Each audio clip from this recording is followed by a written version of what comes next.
Por que banqueiros são diferentes de vampiros?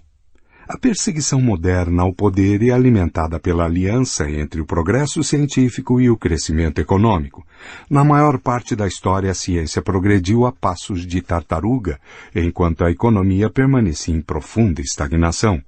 O crescimento gradual da população humana levou ao aumento correspondente na produção e descobertas esporádicas resultaram às vezes em crescimento per capita, mas foi um processo muito lento.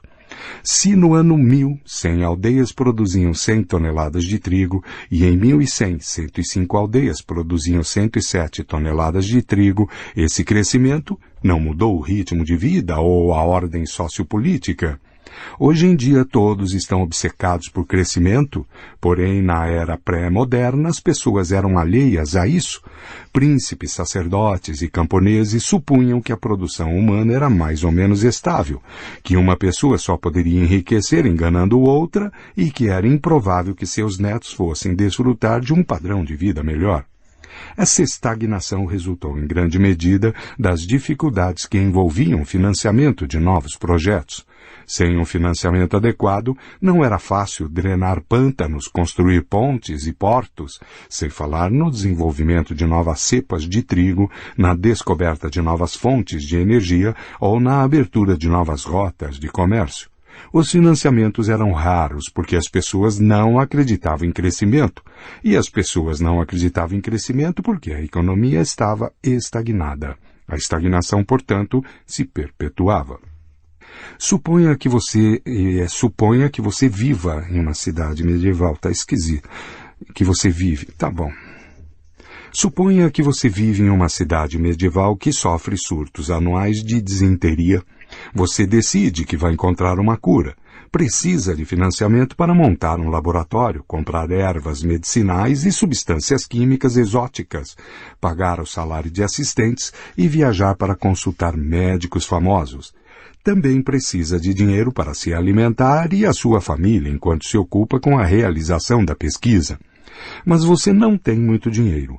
Pode procurar o marceneiro, o ferreiro e o padeiro locais e lhes pedir que supram suas necessidades durante alguns anos, com a promessa de que, quando finalmente descobrir a cura e ficar rico, você pagará suas dívidas. Infelizmente, o marceneiro, o ferreiro e o padeiro provavelmente não vão aceitar sua proposta. Também precisam alimentar a própria família e não acreditam em medicamentos milagrosos. Não nasceram ontem e em todos esses anos nunca ouviram falar de alguém que houvesse descoberto um remédio para alguma doença temida. Se você quer provisões, tem que pagar em espécie. Mas como poderia ter dinheiro se ainda não descobriu o remédio e todo o seu tempo está dedicado à pesquisa? Relutante, você volta a lavrar sua terra, a disenteria segue atormentando os moradores da cidade, ninguém tenta desenvolver nenhum medicamento e nenhuma só moeda de ouro muda de mãos. É assim que a economia se estagna e a ciência não sai do lugar.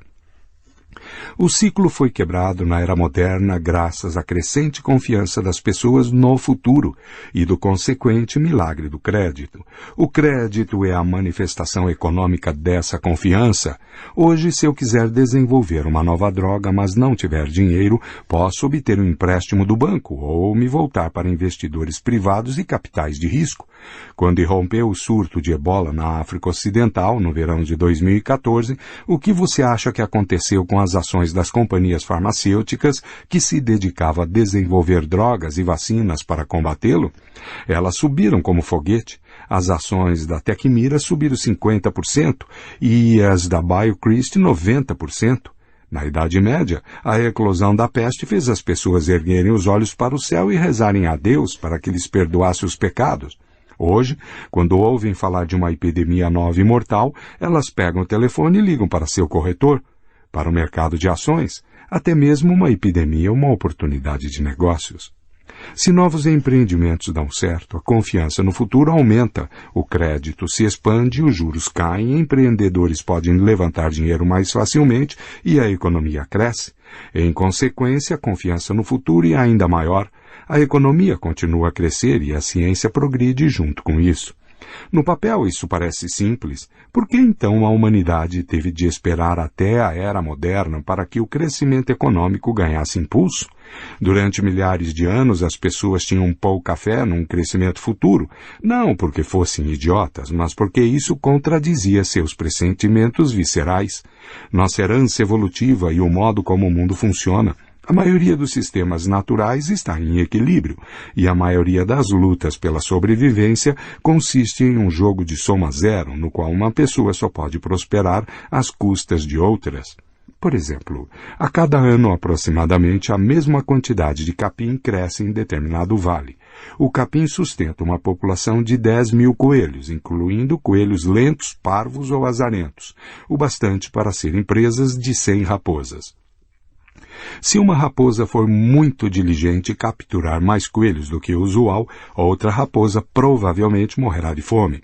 Se todas as raposas de algum modo conseguirem capturar mais coelhos simultaneamente, a população de coelhos vai sofrer com isso. E no ano seguinte muitas raposas ficarão famintas.